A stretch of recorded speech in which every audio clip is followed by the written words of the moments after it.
Hello there, welcome. Hope you're having a great day today. If this is your first time watching one of my videos, be sure to like, subscribe, follow, share, all the things.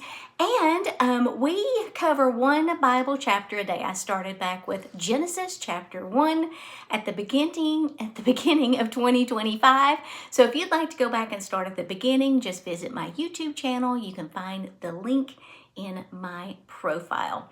So let's talk about Judges chapter 8 today. So in today's chapter, Gideon and his 300 men are continuing to chase the enemy, but they are beginning to get tired.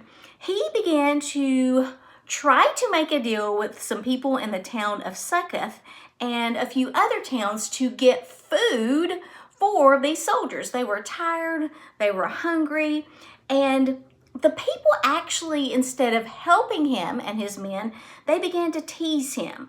And they told him and taunted him to go catch these two men named Zebah and I think it's Zalmunna, because he said that's what their next mission was going to be.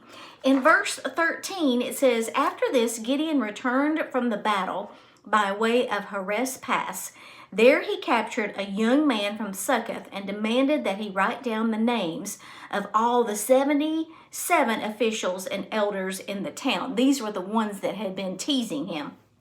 Gideon then returned to Succoth and said to the leaders, "Here are Zebah and Zalmunna. When we were here before, you taunted me, saying, 'Catch Zebah and Zalmunna first, and then we will feed your exhausted army.' Then Gideon took the elders of the town and taught them a lesson, punishing them with thorns and briars from the wilderness. He also tore down the tower of Peniel and killed all the men in the town." So Gideon was a little upset. I want to share with you my footnote today from verses 5 through 9. It says, "The leaders of Succoth and Peniel refused to help Gideon, probably fearing Midian's revenge should he fail." So they were afraid of what would happen if Gideon didn't succeed. They should have realized that victory was certain because God was with Gideon. But they were so worried about saving themselves that they never thought about God's power to save. Because of our fear, we may not recognize God's presence in other people and may therefore miss God's victory. If this happens, we must face the often bitter consequences of failing to join forces with those God has chosen to do his work, because God will prevail with or without you. Eagerly join others who are engaged in his work. Lend support with your time, money, talents, and prayers. And I just thought that was a powerful message, because sometimes we are afraid to join forces with people who are maybe going against the tide, people who are disagreeing with what is the norm.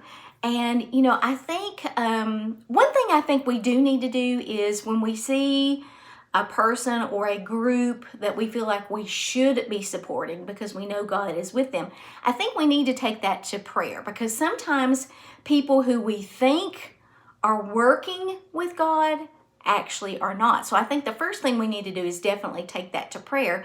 And then second, I think we need to trust God. After we have prayed, if he prompts us to join that group, that person, that cause, then we should do that. We should do that and not be fearful of the circumstances or the consequences, because if God is truly behind that, then he is going to take care of us. So thank you guys so much for watching today. I hope you have a great rest of your day. I'll see you next time.